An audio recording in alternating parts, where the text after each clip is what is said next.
ऐसे क्यों देख रही हो? कुछ नहीं। कुछ नहीं कहकर टालो मत। तुम कुछ सोच रही थी। जल्दी से बताओ, क्या सोच रही थी?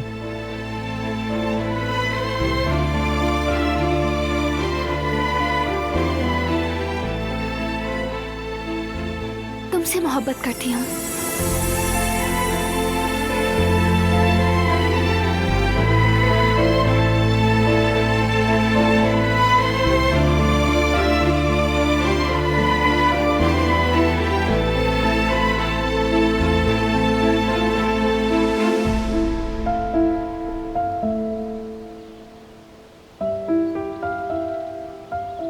मैं भी तुमसे बहुत मोहब्बत करता हूं। जब हम एक दूसरे से दूर भी थे तब भी तुम मेरे साथ ही थे। मेरे सहन में, मेरे दिल में,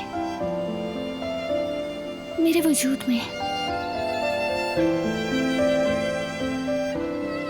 सच्ची मोहब्बत करने वालों को कोई भी कभी भी जुदा नहीं कर सकता। मैं भी हमेशा सिर्फ तुम्हें ही सोचता रहा।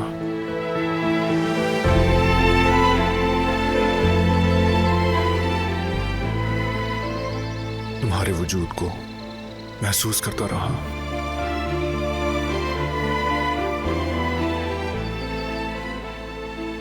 अब तुम्हें मुझसे कोई जुदा नहीं कर सकेगा।